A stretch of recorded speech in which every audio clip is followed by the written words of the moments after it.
E o índice Bovespa, o Ibovespa, o índice mais importante da Bolsa Brasileira, acelerou as perdas e passou agora há pouco a cair mais de 2%. Bom, o que ocorre no mercado é um temor em relação à aprovação da reforma da Previdência. Segundo o analista Vitor Suzak, da Lerosa Investimentos, o humor do mercado, que já estava estressado com a admissão do governo de não ter apoio para aprovar a reforma da Previdência, piorou com a declaração do secretário de Acompanhamento Econômico da Fazenda, do Ministério da Fazenda, Mansueto Almeida. Ele afirmou, na hora do almoço, em um seminário, que caso não haja reforma da Previdência, um novo aumento de impostos será uma medida inevitável. E isso, lógico, provocou uma derrocada tanto na Bolsa como no dólar. O dólar veio em alta. Portanto, veja o fechamento do dólar agora há pouco. Os negócios terminaram a R$ 3,27 mais 70. O dólar subiu 0,52%. Dólar comercial segue valorizado, acompanhando, aliás, o desempenho da moeda norte-americana frente a outras moedas do mundo. Hoje, o dólar teve uma valorização não só frente ao real, mas também diante de outras moedas de diferentes países. Portanto, o dólar se fortaleceu. A Bolsa, como eu disse agora, veio em baixa. Dólar em alta, Bolsa em queda, é o que você confere comigo agora. A Bolsa recua de novo para a faixa de 72 mil pontos, cai para 72.787 pontos. A Bolsa recuou e recuou muito em função dessas declarações de membros do governo. O que ocorre neste momento é uma acomodação do mercado, diante das perspectivas, como se sabe, de dificuldade para o governo em aprovar a reforma da Previdência, o que traria as contas do governo ainda em movimento negativo. Agora, o que acontece enquanto isso é que o governo tenta arrecadar recursos, tenta trazer de volta dinheiro para os cofres. Está difícil, porque a deputada Tereza Cristina propõe ampliar as condições diferenciadas de negociação dos devedores do FUNRural, o Fundo de Assistência ao Trabalhador Rural. Bom, a deputada do Mato Grosso do Sul, ela é relatora daquele parecer que analisa a medida provisória 793, que cria o parcelamento das dívidas do FUNRural. Esta semana, na Câmara dos Deputados, seu parecer propunha abater 100% nos juros da dívida e nas multas e encargos dessas dívidas. E mais, Tereza Cristina propõe parcelamento em 240 meses, quando o governo desejava parcelar em no máximo 180 meses. A deputada do Mato Grosso do Sul explica a sua proposta. O relatório ele foi feito contemplando o setor como um todo. É muito difícil, porque tem os pecuaristas e tem os frigoríficos, tem o pessoal de aves, de suínos, tem o pessoal de semente, tem o pessoal da agricultura, tem o pessoal da soja, do milho, tem o pessoal do girassol, da fruta, do café. Então é muito compra da cana-de-açúcar, é muito complexa essa matéria, porque ela abrange todos esses segmentos. Agora, o que nós fizemos foi tentar fazer desse limão, uma limonada, porque esse assunto tem 11 anos que ele está sendo debatido na Justiça, com muitas liminares, quer dizer, todos os indicativos é que essa contribuição deixaria de existir, inclusive na reforma da Previdência nem foi tocado nesse assunto mais, era uma coisa a fazer uma nova roupagem para a Previdência Rural. E quando, vamos dizer, o setor se depara em março com uma votação da Suprema Corte, apertadíssima, diga-se de passagem, 6-5 para ver o tamanho da controvérsia desse assunto, e foi então julgada a constitucionalidade dessa contribuição. E isso que causou toda essa negociação, toda essa conversa para se chegar a esse momento com essa MP 793. É possível votar isso até dezembro? Não, nós temos que votar nas duas casas, e esse é o grande problema, até dia 28 de novembro, porque senão ela perde a eficácia, ela caduca. Então nós temos aí um tempo curtíssimo, por isso que amanhã nós temos que debater, nós temos que aprovar esse relatório, eu espero que ele seja aprovado, e levá-lo à Câmara, que tem 7 medidas provisórias ainda na frente para serem votadas, com uma semana de feriado na próxima semana. Então, quer dizer, nós temos aí que trabalhar, nós estamos trabalhando com um tempo curtíssimo para que essa medida provisória prospere e tenha a eficácia que o setor produtivo brasileiro precisa.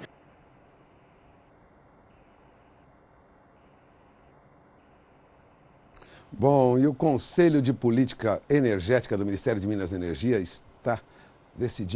decide, na verdade, nesta quinta-feira, se antecipa para março do próximo ano o aumento da mistura de biodiesel ao diesel, dos atuais 8% para 10%, o chamado B10. Estava previsto, na verdade, o B10 para 2019, mas um pedido do setor privado fez com que os estudos fossem antecipados pelo governo. A intenção de antecipar esse aumento foi anunciada em São Paulo ontem pelo secretário de Petróleo, Gás Natural e Biocombustíveis, combustíveis renováveis, do Ministério de Minas e Energia. E a agência Estado informava hoje que a Itália tem interesse em participar da concessão da ferrovia transnordestina, através da estatal Ferrovie dello Stato. A transnordestina já está em construção e liga o Ceará a Pernambuco. A informação foi passada pelo ministro de Infraestrutura e Transporte, Graziano Del Rio, ao ministro brasileiro de Planejamento, Diogo Oliveira, em Roma, hoje. Em São Paulo, enquanto isso, a renovação da malha ferroviária pode viabilizar até 5 bilhões de reais em investimentos, viu? Empresas que atuam na malha ferroviária paulista querem, na verdade, a renovação antecipada da concessão, que termina somente em 2028. Isso pode viabilizar, de fato, investimentos da ordem de 5 bilhões de reais. Informações com o repórter Gustavo D'Angelo. A malha ferroviária paulista é um dos principais corredores logísticos do agronegócio brasileiro, interligando o Porto de Santos ao Centro-Oeste. Pelo contrato original, a concessão da malha termina em 2028, mas empresas que atuam no conjunto de vias férreas do estado já solicitaram junto à Agência Nacional de Transportes Terrestres a renovação da concessão por mais 30 anos. A antecipação da prorrogação contratual pode viabilizar 5 milhões de reais em investimentos, o que vai permitir elevar a capacidade da malha paulista, hoje em torno de 30 milhões de toneladas por ano, para 75 milhões de toneladas anuais. Além do aumento da capacidade, os investimentos propostos ainda vão proporcionar aumento da eficiência, ou seja, cada tonelada será levada mais rapidamente com menor consumo de combustível. Gustavo D'Angelo para o SBA.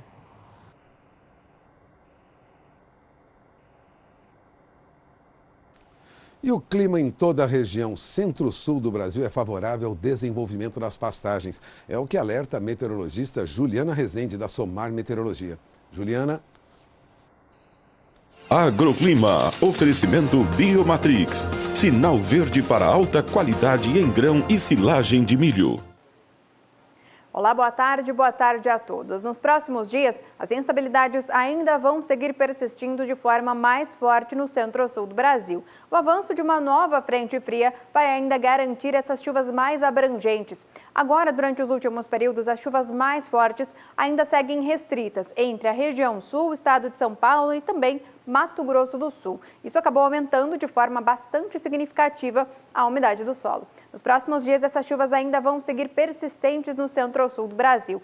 As chuvas mais fortes vão ficar concentradas entre o estado de Goiás, Mato Grosso, alcançando também a faixa oeste do estado de Minas Gerais. Acumulados elevados, podendo alcançar de 50 até 70 milímetros.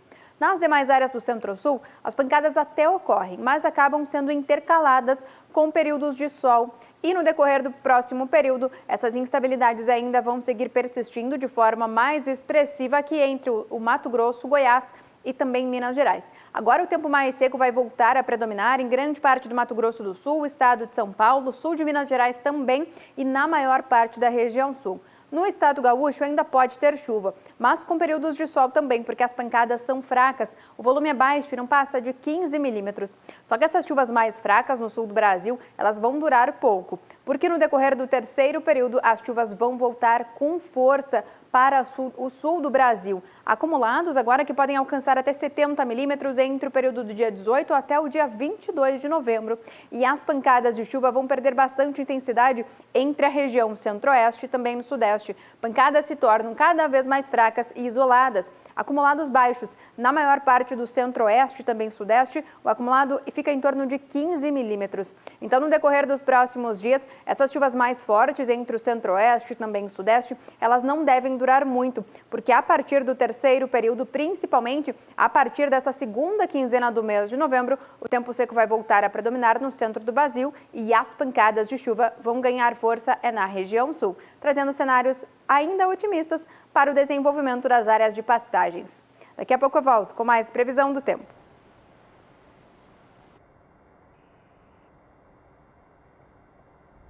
Faremos agora uma parada de alguns minutos, mas fique ligado, o Mercado do Campo volta já já. Agora 17 horas e 51 minutos, horário brasileiro de verão, o Mercado do Campo volta ao vivo dos estúdios do Canal do Boi, aqui na B3. Bom, e o preço da gasolina no Brasil está defasado em 8%. E deve sustentar os preços do etanol. Foi o que disse Plínio Nastari, diretor da Datagro, durante a 17ª Conferência Internacional de Etanol e Açúcar, que termina hoje em São Paulo. E isso ocorre mesmo com a alta de 10% para a gasolina, acumulada no último mês e anunciada agora pela Petrobras. Plínio Nastari acredita que o etanol hidratado deve ter preço e consumo sustentados no Brasil, na medida em que a Petrobras mantém essa paridade com os preços da gasolina no mercado internacional. E mesmo com o início da entre-safra de açúcar, que começa daqui a pouco, né? Ele argumenta que o etanol tem provocado a alta do preço do açúcar em todo o mercado mundial e isso já ocorre. É o que você constata comigo agora, porque o etanol, de fato, tem apresentado recuperação. Veja, os preços apurados pelo CPEA, e aí considerando o levantamento semanal do CPEA, na semana que antecede 3 de novembro, veja, desde o dia 6 de outubro, começo do mês passado, o etanol hidratado tem tido uma alta constante, né? De R$ 1,50 foi para R$ 1,51, R$ 1,53 na terceira semana de outubro e na última semana já apresentava aí alta para R$ 1,57 por litro. Já se aproximava de R$ 1,59 no encerramento dos negócios apurados pelo CPEA na semana passada. Portanto, considerando aí etanol hidratado, região de São Paulo, que é a referência para a pesquisa do CPEA, o que nós temos é uma alta já acentuada para etanol, ou seja, a demanda deve continuar firme, mantendo esses preços firmes, apesar, segundo Plínio Nastari, da entre-safra de açúcar. É uma safra realmente alcooleira, né? Diante desses preços em alta, lógico, maior parte da cana é destinada à produção de etanol. Agora, considerando etanol anidro, que é aquele etanol que nós misturamos à gasolina, veja, a alta também é constante, ela acompanha a alta do etanol hidratado. No começo de outubro, R$ 1,60 na região de São Paulo, subiu para R$ 1,61, R$ 1,62, R$ 1,66 e um salto bem acentuado na última semana de quase 5%. Subiu de R$ 1,66, veja, para R$ 1,74 mais 50. Resumindo, o mercado trabalha com perspectiva acentuada de alta para o etanol e isso anima produtores, traz uma recuperação também para os preços do açúcar no mercado internacional. Aliás, é o que você vai conferir comigo agora, porque além do etanol em alta, o que nós temos tido, e você veja agora os números lá na Bolsa de Nova York, hoje o açúcar subiu de novo, subiu no vencimento de maio para 14,76 centavos de dólar por libra-peso, alta de 0,75%. E o contrato de julho, lá na Bolsa o açúcar Demerara, açúcar bruto negociado na Bolsa de Nova York e no mercado futuro, foi para 14,82 centavos de dólar por libra-peso. Ou seja, o que nós temos é uma alta constante para os preços do açúcar nos últimos dias, provocado, segundo Plínio Nastari, pela alta também do etanol. Agora, o que acontece no mercado de Londres, onde se negocia açúcar refinado, veja, também é uma alta. Então, o açúcar ganhou preço hoje no mercado. O contrato de dezembro subiu para 386 dólares por tonelada. Ganhou 0,86%, subiu 3 dólares e 30 centos por tonelada. O contrato de março também subiu, foi a 382 dólares por tonelada, subiu 2 dólares e 90 centos por tonelada. Os contratos para maio e agosto também subiram, continuaram em alta. Portanto, o que nós temos no mercado é alta hoje. E provavelmente o CPEA deve fechar o levantamento daqui a pouco, também com alta para o açúcar. Agora, os números do CPEA, vamos ao painel, os números do CPEA para açúcar cristal, negociado na região de Santos, na saída para Santos, já vem em alta. Números de ontem, hein? A R$ 60,92 a saca de 50 quilos. Ou seja, é visível a alta acentuada que nós temos para quem trabalha com açúcar e quem trabalha com etanol, uma forte recuperação dos preços no mercado. E para os produtores de cana do norte e nordeste, essas chuvas recentes recuperam, né, e auxiliam, na verdade, os canaviais, né? Juliana Rezende destaca essa chuva benéfica para os produtores de cana lá do norte e do nordeste. Veja.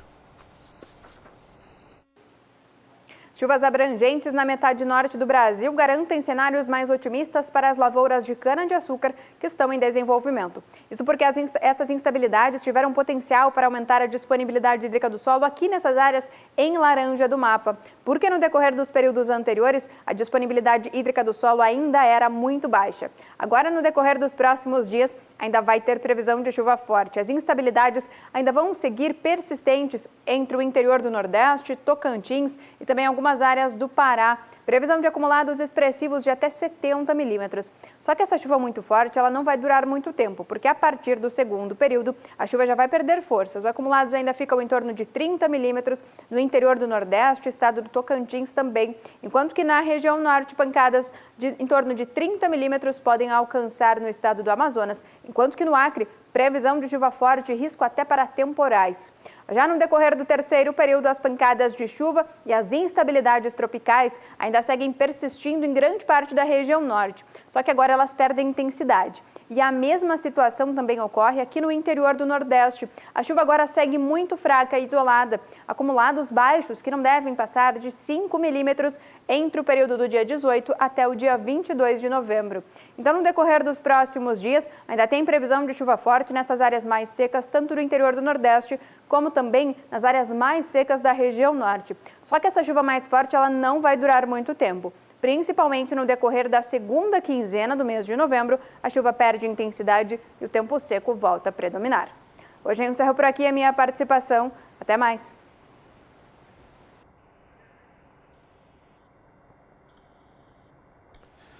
E com a alta do dólar, como se sabe, né, há normalmente uma baixa para a cotação de produtos comercializados em todo o mundo, notadamente produtos comercializados em dólares, né? E o café não ficou fora dessa situação. O café teve hoje cotação em queda no mercado internacional. Há também um clima favorável à produção no Brasil, são comentários lá fora. Os preços do café vieram em queda de novo hoje. Você acompanha comigo agora também os contratos futuros de café robusta negociados na Bolsa de Londres. Veja, no mercado internacional, considerando aí a Bolsa de Londres, a baixa foi acentuada para o café robusta hoje, queda de 25 até 32 dólares por tonelada. O café robusta negociado para novembro caiu para 1.871 dólares a tonelada, perdeu quase 1,70% no fechamento dos negócios em Londres. Café robusta para janeiro a 1.824 dólares a tonelada, recuou 1,67%, perdeu 31 dólares por tonelada. E o contrato para março do ano que vem a 1.804 dólares a tonelada, recuou 28 dólares por tonelada. A baixa comparada com o valor de ontem é de mais de 1,5%. Para maio, entregas previstas para maio, considerando aí mercado futuro de Londres, né, café robusta, veja bem, a última linha na tela do seu televisor, a 1.813 dólares a tonelada, a queda foi de 25 dólares por tonelada no encerramento dos negócios. E no mercado de Nova York, veja, no painel não foi muito diferente não. Na coluna Últimos Negócios, veja os valores de fechamento e a variação negativa quando comparada com o valor de ontem. O que ocorre com o café arábica em Nova York não é diferente do que ocorre com o café robusta na Bolsa de Londres. Café para dezembro recuou para $1,24 por libra-peso, recuou 0,67%, caiu 85 pontos. Café para março, a $1,28, caiu também 85 pontos. Não foi diferente com o café para maio, que ainda mantém cotação acima de $1,30 por libra-peso. Veja que na cotação mais alta do dia não foi além de $1,31, um pouquinho acima de $1,31. É a cotação máxima, você tem na tela do seu televisor, na coluna cotação máxima, todos os vencimentos com o valor de negociação mais alto do dia. Contrato de café arábica na Bolsa de Nova York para julho, a $1,32 por libra-peso, também recuou, perdeu 85 pontos. Se nós tivemos baixa lá, em Londres, tivemos baixa em Nova York, normalmente ocorre aqui uma baixa, mas você confere comigo agora, veja, contrato negociado na BMF Bovespa, acabam de terminar as negociações aqui, faltam poucos minutos para o encerramento dos negócios, mas veja, dezembro recua, recua para 154 dólares e 60 centos a saca. Até que teve uma recuperação, hein? Porque no ajuste da bolsa caiu mais. Caiu para 154 dólares e 50 centos a saca. Café para março, a 158 dólares e 35 centos a saca, recua também. Recuou mais de 0,70%. Embora também haja nos últimos negócios alguma leve recuperação, porque o ajuste da bolsa foi mais baixo do que o valor dos últimos negócios. O contrato de setembro, que estava a 159,90, caiu 0,75%, recuou para 158,70 e agora recua mais. Contrato para setembro do ano que vem cai para 158 dólares e 40 centos a saca, além da queda de 0,75% sobre o ajuste de ontem no ajuste de hoje da Bolsa, ainda nos últimos negócios, mais uma baixa para o café arábica. Não escaparam também os contratos para setembro de 2019. Veja, temos contratos aqui negociados já para setembro de 2019. Então, o café arábica recuou para 170 dólares e 15 centos a saca. Na coluna ajuste atual, você tem o valor do café para setembro de 2019. E os contratos de milho negociados nos Estados Unidos, pressionados pela alta do dólar e também pela queda dos preços do petróleo. O petróleo subiu ontem 3%, mas hoje veio em baixa de novo, né? Tudo isso pesou sobre as cotações do milho nos Estados Unidos. Aliás, os negócios com milho lá também são influenciados por relatos de alta produtividade em áreas já colhidas. Alguns analistas do mercado de milho lá nos Estados Unidos acreditam que o governo dos Estados Unidos vai elevar agora, na próxima quinta-feira, sua estimativa de rendimento por acre. Ou seja, vai subir aí para 10,820 quilos por hectare, ou seja, 10,82 toneladas por hectare. A colheita de grãos lá nos Estados Unidos continua atrasada em relação aos últimos anos, mas alguns analistas, eu tenho anotado aqui, disseram que o trabalho está quase concluído nas lavouras de soja, deve permitir aí até um avanço rápido na colheita de milho lá, na retirada do cereal. Agora você acompanha comigo, nós temos aqui, vamos ao painel com o milho na Bolsa de Chicago, para que você acompanhe comigo a queda nos preços lá hoje, né? Os últimos negócios para dezembro recuaram para 3 dólares e 47 centos por bushel, contrato de março recuou para 3 dólares e 61 centos por bushel, contrato para maio recuou mais um pouco, 3 dólares e 69 centos por bushel. Até o contrato para julho do ano que vem recuou também. Recuou entre meio centavo até 1/4 de centavo de dólar por bushel, negócios com milho no mercado americano. E essas são as principais informações sobre a evolução dos negócios lá. Agora você acompanha comigo aqui. Vamos lá, antes disso, vamos mostrar milho na BMF Bovespa. Acompanhe comigo o que ocorre na BMF Bovespa, porque aqui milho também está cedendo. Depois de altas constantes, de manter cotação, ainda embora mantenha a cotação acima de R$ 32,00 a saca, milho está sob pressão nos últimos dias no mercado futuro, o que sinaliza valores mais baixos para o milho lá na frente. Mas nada que também altere drasticamente ou acentuadamente os preços que nós vimos nos últimos dias. O milho para novembro, por exemplo, a R$ 32,31 a saca, recuou 0,77%. O milho para janeiro caiu para R$ 33,28, agora sobe um pouquinho, R$ 33,33 a saca. Já o milho para março subiu, estava a R$ 33,95, foi a R$ 34, mas repare, nos últimos negócios voltou a ceder, cedeu para R$ 33,90 a saca. E o milho negociado para maio, a R$ 33,11 ontem, caiu hoje para R$ 33,01, mas agora nos últimos negócios tem recuperação, sobe para R$ 33,15 a saca.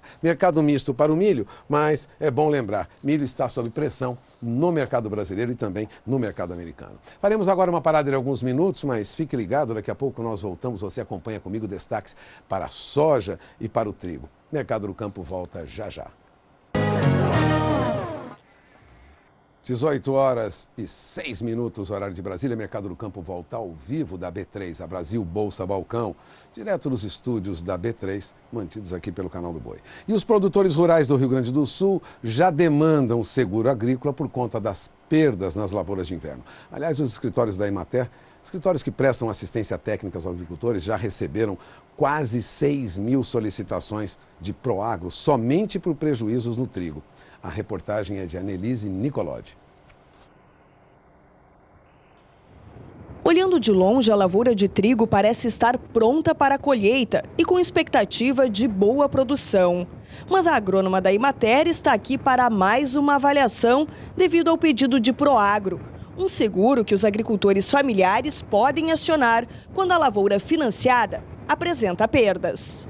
Ele vai ajudar na questão de cobrir o custo, do custeio, ele paga sobre isso. Então a gente estipula a produtividade, depois a qualidade e daí faz o relatório do Proagro, né? Os 45 hectares de trigo que o agricultor de Pejuçara plantou não devem produzir mais que 30 sacas por hectare. Um prejuízo que seu Neri espera minimizar com o auxílio do Proagro. A qualidade dele é outra, a qualidade isso é só para ração, porque por causa que até aprontar ele vai cair lá embaixo e vai diminuir, ó. E daí o tempo assim, né? O senhor vai solicitar Proagro? Ontem eu pedi, né? Tem que pedir, porque ele tem que caminhar. Caso que eu acho que não, porque o preço dele nem que dê. Não vai ser para não comparar trigo quando ele colher, né? Só para ração? Só para ração. Só a Emater Regional de Ijuí, no noroeste do estado, já encaminhou mais de 1.000 pedidos de Proagro devido a perdas nas lavouras de trigo. Com mais de 30% da área colhida no Rio Grande do Sul, a estimativa de redução na produtividade se confirma. Esse mês já choveu mais de 250 milímetros no município, né? O que já superou a expectativa do mês. E então foi muito difícil o controle de doenças, principalmente de bacterioses, que não tem tratamento específico, né? A Emater estima que a safra de trigo será a mais baixa dos últimos 10 anos.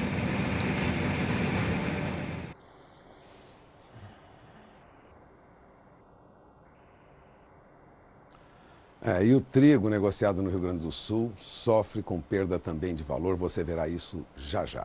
Agora, lá nos Estados Unidos, diante da valorização do dólar e queda nos preços de commodities agrícolas, café perdeu preço, milho também. Lógico, o trigo também recuou hoje. Você acompanha agora os fechamentos, os contratos, fechamento dos principais contratos futuros negociados na Bolsa de Chicago, onde o trigo, a mercado futuro, com entrega prevista para dezembro, recuou 0,81%, perdeu mais de 3 centavos de dólar por bushel no encerramento. Último negócio, 4 dólares e 27 centes por bushel. O milho para março, a 4 dólares e 44 centes, também recuou mais de 3 centavos de dólar por bushel, recuou 0,78%. E o milho para maio, a 4 dólares e 57 centes, caiu 0,75%. Milho para julho, trigo para julho do ano que vem, a 4 dólares e 71 centes por bushel, recuou também mais de 3 centavos de dólar por bushel. Mas os preços do trigo negociados no Brasil, levantamento do CPEA ontem, você tem na tela agora. No Paraná, o trigo, e aí trigo, indicador CPEA, base Paraná, ele sobe para R$ 629,35 por tonelada. Até uma recuperação de 30 de outubro para 31, 1º, 3, 6, há uma recuperação. Isso ocorre com o trigo negociado no Paraná. Mas o trigo negociado no Rio Grande do Sul tem outro comportamento. Veja, aqui nós temos tela do indicador CPEA trigo no Rio Grande do Sul. No Rio Grande do Sul, os preços oscilam, mas em baixa. Ontem, segundo o CPEA, no Rio Grande do Sul, trigo recuava para R$ 565,74 a saca em média. Ou seja, baixa para o trigo lá. Isso se deve principalmente à qualidade ruim do nosso trigo produzido lá, diante dos problemas climáticos que, como você viu, a apuração de Annelise Nicolodi mostram os produtores lá do Sul. Enquanto isso, os futuros de soja negociados na Bolsa de Chicago operavam em alta. Bom, contrariando a expectativa, a soja não veio em queda, veio em alta. Na verdade, os traders, os operadores do mercado futuro, se posicionam rapidamente antes do relatório de oferta e demanda que o Departamento de Agricultura dos Estados Unidos divulga na próxima quinta-feira. Aliás, analistas consultados pelo Wall Street Journal estimam que a produção será reduzida lá para cerca de 119 milhões e meio de toneladas. O avanço do dólar no mercado internacional só impediu que essa alta fosse mais forte para a soja, já que as commodities perdem preço. Mas a soja, contrariando expectativa e diante de uma produção menor do que a esperada, veio em alta. É o que você acompanha comigo agora, vamos lá? Soja negociada na Bolsa de Chicago. ou melhor, soja aqui futuro. Opa, vamos aqui, soja na Bolsa de Chicago, mercado futuro, você tem na tela agora. Novembro, a $9,86 por bushel subiu 2 centavos de dólar por bushel. A soja para janeiro subiu também 2 centavos a $9,96 por bushel. A soja negociada para março a $10,06 por bushel também teve uma alta de mais de 2 centavos de dólar por bushel. Isso tudo comparado ao valor de ontem, né? E a soja para maio a $10,15 por bushel, né? Opera também em alta no encerramento dos negócios. Então nós tivemos alta para a soja lá. Aqui no mercado futuro da BMF, veja, agora sim, veja, a alta também ocorreu aqui. E por que essa alta ocorre aqui? Porque esse é um contrato listado que tem como referência negócios lá. Quando é feito um contrato aqui na B3, né, no segmento mercadoria, soja, aqui no mercado futuro, na verdade ele reflete negócios lá. Sei lá, nós tivemos alta, aqui também veio em alta. Contrato para janeiro subiu para $21,95 a saca, alta de 0,18%. E a soja para março, a $22,09 a saca, também subiu 0,27%. Então, alta para a soja lá, alta para a soja aqui. E essas são as principais informações sobre a evolução dos negócios com as principais, né, commodities produzidas no Brasil, as mais negociadas, aliás, em todo o mundo, né? O que nós estamos vendo é uma valorização acentuada do dólar e isso já provoca pressão sobre as cotações das commodities em todo o mundo. Agora, o inverno pouco rigoroso neste ano traz um sinal de alerta no campo. A temida ferrugem asiática, capaz de destruir até 100% das lavouras se não for tratada. E ela pode vir com força agora na safra 2017-2018.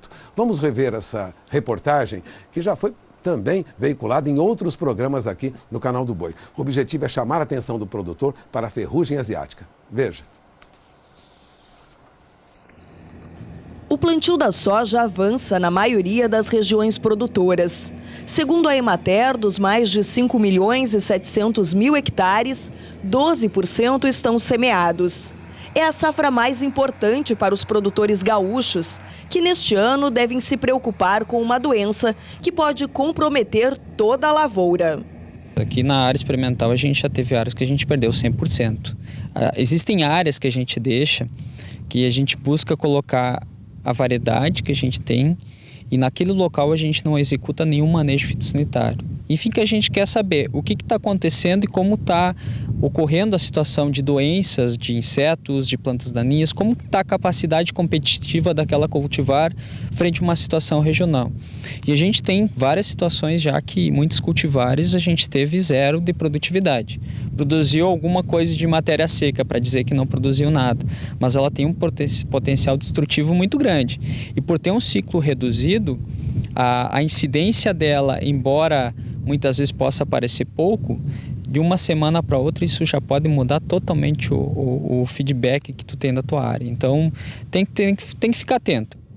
Pesquisadores acreditam que o inverno pouco rigoroso pode fazer a ferrugem asiática aparecer mais cedo, especialmente no Rio Grande do Sul. A orientação é para que os produtores monitorem as áreas de soja e façam o primeiro tratamento preventivo cerca de 40 dias após o plantio. É que todo manejo que for feito para a ferrugem, ele tem que ser preventivo, a gente tem que se precaver, porque a gente não pode deixar que aquele esporo chegue na superfície foliar e ele germine. E aí a gente tem uma série de produtos hoje que tem essa ação protetiva e a gente, para aquelas situações onde que já tem uma situação de lesão, o que acontece? E aí a gente já tem produtos que são mais curativos. Então tudo é uma questão de tomada de decisão. O que a gente tem que estar é atento, monitorando, isso é fundamental. E aí já tem uma série de regiões do estado que o pessoal tem esse sistema de alerta, eles têm essa capacidade de nos alertar se está ocorrendo. Hoje, muito pelas mídias é mais fácil da gente saber e aí a gente começa a precaver. Mas o monitoramento ele é essencial. É essencial aqui na área experimental, ele é essencial em qualquer lavoura, ele é essencial, na verdade, para todos. E até uma questão aí entra a situação de ele deveria ser feito pelos órgãos estaduais, eles deveriam ser feitos pelos órgãos de pesquisas públicos, eles deveriam fazer esse trabalho já e de alerta, né? Para o doutor e especialista em pragas da Universidade de Cruz Alta, uma das principais recomendações ao produtor é para que fique de olho não só na sua lavoura, já que os esporos do fungo são disseminados pelo vento, o que significa que plantações próximas podem ser infectadas. A partir do momento que o esporo, por vir pelo vento, e a partir do momento que esse esporo ele chega em contato com a superfície foliar, o que acontece? Esse esporo ele se deposita na superfície foliar e a partir do momento que ele tem uma temperatura de ambiente adequada, e aí a gente está falando entre 15 graus a 25 graus, que é o que os pesquisadores falam que é a melhor temperatura para esse esporo poder germinar. E quando essa temperatura ela se associa com a umidade do ar, e aí a gente fala em molhamento da superfície foliar a partir de 6 horas, ou seja, tem que ter pelo menos 6 horas do molhamento dessa superfície foliar, e aí a gente tem o período da noite que favorece isso. O que acontece? Esse esporo que está aqui sobre a superfície vegetal, ele germina. E ao germinar, ele passa a produzir enzimas, ele passa a produzir uma série de substâncias que ele passa a degradar essa primeira barreira que a superfície vegetal tem. E aí entra a parte da cutícula, que é aquela primeira barreira que a superfície vegetal tem. Ao romper essa primeira barreira, o que acontece? Esse esporo ele passa a penetrar, e aí ele já está em outra fase no ciclo, né, da doença, ele passa a penetrar dentro da superfície vegetal, e ele passa a absorver todo aquele nutriente que a planta estaria produzindo para colocar folha, para colocar sistema radicular, para colocar tecido, ele passa a retirar esses nutrientes da planta e passa a ser um parasita. E aí o que ele faz? A partir disso ele passa a completar seu ciclo. A partir do momento que a gente começa a ver que a superfície foliar tem lesões e a parte inferior da folha é mais característico para a gente ver isso, o que acontece? A partir do momento que a gente vê essas lesões, é que, essa ferrugem ela já completou seu ciclo e ela já está liberando esporos para outras plantas, para outras regiões. E aí aqui a gente está na região de Cruz Alta, que é uma região bem característica de ventos predominantes. E aí esse evento que está incidindo agora na área experimental, se ele vem de uma região de qualquer, e aí a gente fala não só de Cruz Alta, mas de outras regiões onde que tem esporos da ferrugem sendo liberados, há uma probabilidade muito grande que esses esporos cheguem até a nossa área experimental aqui. A ferrugem é uma das doenças mais severas, podendo comprometer de 10% até 100% da planta e pode ocorrer em qualquer estágio da cultura. Sempre ficar atento. Temperaturas mais amenas e umidade no ar são fatores que contribuem bastante para a presença dela.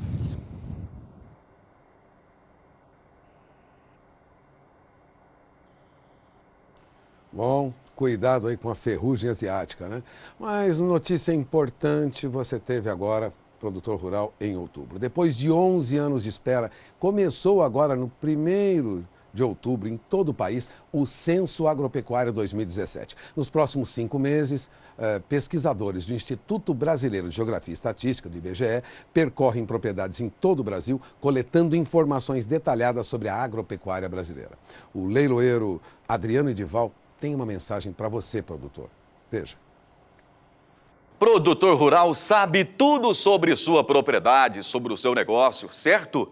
Então responda rápido. Quanta mão de obra você tem? Quantos hectares você planta? Quais culturas você produz? Sabe as respostas? Ótimo!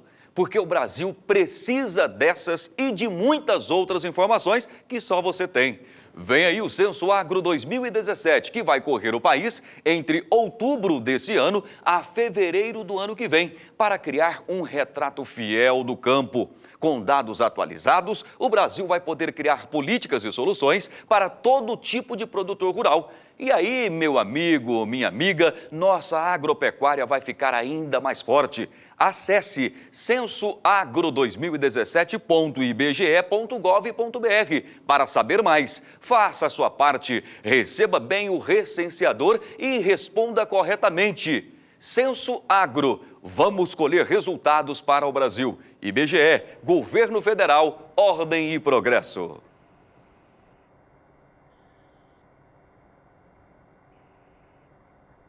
E o Mercado do Campo fica por aqui. Mercado do Campo desta terça-feira, 7 de novembro, termina agora. Mas lembre, nós voltamos amanhã às 17h35, no horário brasileiro de verão, ao vivo da Bolsa, com mais informações para você que acompanha a programação do Canal do Boi. Agora você fica com o programa Pecuária BR. Até amanhã.